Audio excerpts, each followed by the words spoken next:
What did you challenge? How do you think that you were being retaliated against? Yeah, Retaliated against? correct. Yeah, I will explain it. I'm a medical doctor and current research postdoc at Stanford. I'm doing research here, and I entered with my husband legally to the United States in 2023. And since then, we've been at Stanford doing research, and we both are doctors and researcher. We can contribute to the country, provide millions of dollars in value to the country. What we did is we filed an immigration petition in 2024 for an IW. It got approved, and because the line for that petition was long, we again filed another petition, which is for extra brilliant individual, and which is EB1A. We applied for that. It got approved, and based on that, we filed our immigration permanent residency application in May 2025. And because our case was delayed and for many months, and finally USCIS issued a memo imposing hold on Iranian nationalities and other nationalities to hold the immigration process for them. We took our cases to the court, and judge agreed that this waiting for many months, this delay and this hold is unlawful, and ordered the USCIS to work on our case and decide on our case within 30 days. But after 30 days, at the end of this timeline, exactly on match day, which is March 20th, they denied my case. Instead of relieving the case, they denied my case, reasoning that my future path is inconsistent. How they know about match day and what's match day? Match day is the day you find out where you get in for residency. And they knew about it because of my lawsuit and because of my interview in USCIS. I mentioned that I'm applying for a radiology residency, and the USCIS treated my goal of being a radiologist, going to radiology residency, contradict with my prior statements and on my filing. But it's false distinction. I mentioned that in my filing that I will continue to work in the field of medicine. I will continue to work in radiology field. And then current offer I had was postdoctoral research fellowship. And I mentioned that I will stay in the same or similar field because extra brilliant individuals are not tied to a specific job. They can be in the same or similar field. Even USCIS on their website, they mention that if you are an athlete, an extraordinary athlete, if you cannot be you are able to be a coach or manager later, not just an athlete on the ground. And I'm doing the same thing. And the other thing they acted that being a postdoc a researcher is my long-term goal. They acted that it's the only path I can continue, but it's not possible because postdoctoral position role is limited in time, and it's temporary position. It's not possible to continue it for forever. It's just limited position. In the field of medicine, you can do research in the position of postdoctoral research fellowship, as an instructor, as a resident, as a medical student. Yeah, it's not like you're trying to become a musician or become an athlete or something like that. You're staying within the same industry. So this idea that you're not consistent in your path forward, it doesn't seem to have much merit there. This immigration system can be confusing for a lot of people. And I think if we just boil it down, you are a very smart person and a doctor and somebody who could add value to this country, and we don't want you here. That's what you're saying, right? Yeah, exactly. And exactly, I'm matched, as you mentioned, in radiology residency research track, means that I will focus on research during my training, and they will train me as a physician scientist. We are in the shortage of physicians and researchers in the United States. It's a need, and I don't believe that they just denied my case because reasoning that I want to be a medical doctor. What did you sue? What is this technicality that's related to the nationalities that include Iran? Actually, the memo is called, let me check it, PM 6020192, which is issued on December 2nd. that they mentioned that they put a hold on Iranian nationalities and other 39 countries because of the national security, and but they denied my case just because of my future path of becoming a physician scientist. It's not related to the national security.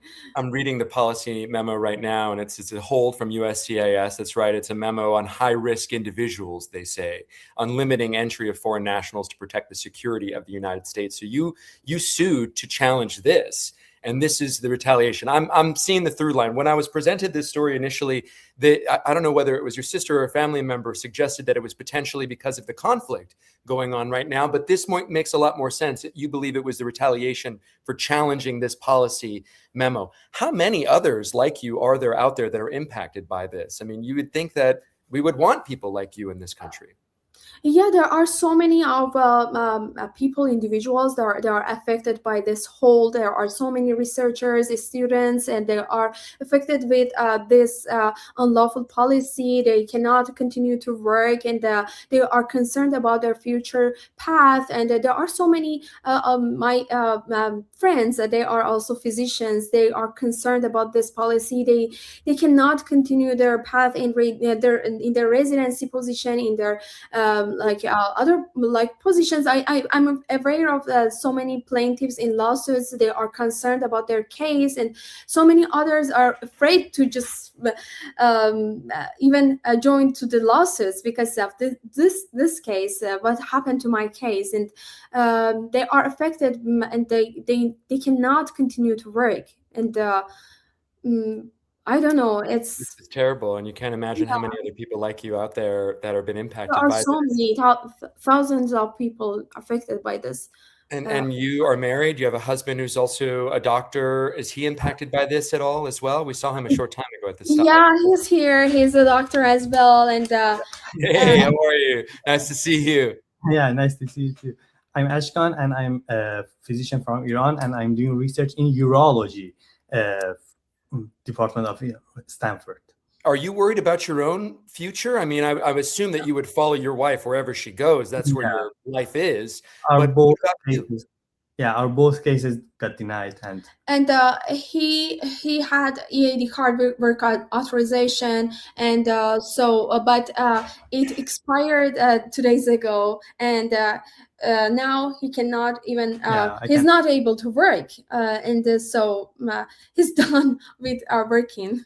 This is so maddening because I'm looking at two of the most talented people probably in this country right now when it comes to your specific fields, radiology, urology, and you have to be so frustrated right now because you take an oath to help people and you can't help people right now. Yeah, exactly. I've been very terrified because of this denial. Especially it came exactly on my match day, which is supposed to be the best day of my life because I earned whatever I worked for that so hard, and so that day turned to the worst day of my life, and I've been terrified because I don't know what to do right now, and it's frustrating. Even my family back in Iran, they are in the middle of the war, and with a very limited connection to the service, they are much more concerned about our future, what's happening to us, than themselves in the middle of the war. They're being bombed in a war, and they're more worried about you here in America. Yes, exactly. What does that say about the state of our country right now? What does that say? That good people like you are being impacted. Just how difficult has it been to reconcile this? Because I know how complicated the situation in Iran is. There was the Women Life Freedom movement that I followed closely. I was trying to be a voice for people there during that movement. I know there's some conflict because there are people who are happy that there is change, but not because it's at the hands of President Trump. And then you have stories like you, where you have people who may be celebrating what's going on in Iran, but here you are being impacted directly by what's happening here with the policies. Help me make sense of that. Help me understand how that's impacted you guys and your perception and your perspective. Actually, I'm very confused because it's been like 10 days. I've been a whole tears because I I don't see any certainty in my future career. I'm seeing that whatever I've done here in this country, the land of opportunity, is going to be wasted. And what I'm seeing is in this country, retaliation is very big. I cannot understand actually. I'm trying to figure out what's happening, but I cannot understand even, because I never imagined that they can just deny my case just because I want to be a medical doctor here, a physician scientist here, can contribute to the country, and we've been here legally. You did everything the right way. That's why you're confused, Exactly. Zahra, because I'm you did very everything the confused. right way. Yeah. Exactly. I'm very confused and I don't know what's happening exactly. Why it's happening. God bless you guys. What's the reason? And I think the only reason is just my nationality, and I don't know why, and it's against the law. Yeah, well, we hope that you have a great attorney and that you file whatever lawsuits necessary to keep forward with your future here, because we need people like you. In the last few seconds that I have with you, I asked this to a lot of people who are in your situation, who have been impacted by the president's policies. If it was him standing here or sitting here talking to you instead of me, what would you tell President Trump if you could talk to him? President Trump, we are medical doctors, and we know so many of our friends they are researchers, there are medical students, or there are students, and they are trying so hard to follow the rules in the United States. They are here legally. They are so effective for the country. They can provide the country with millions of dollars in value. And please. We respect everything here. Please help us to to continue our path and get respect from the country as well. Yeah, get respect, because you have given so much respect and added so much value to the United States of America. This is the land of opportunity, and we should be giving opportunity, in my opinion, to people like you. Zahra and your husband, I missed your name at the top of the show. What was your name? Ashkan. Ashka. Zahra and Ashka, thank you so much for taking the time, and we will try to make this story go viral. You know, people here care about people like you, and we are using our privilege, just like our last guest, to step up for people like you and to speak out. So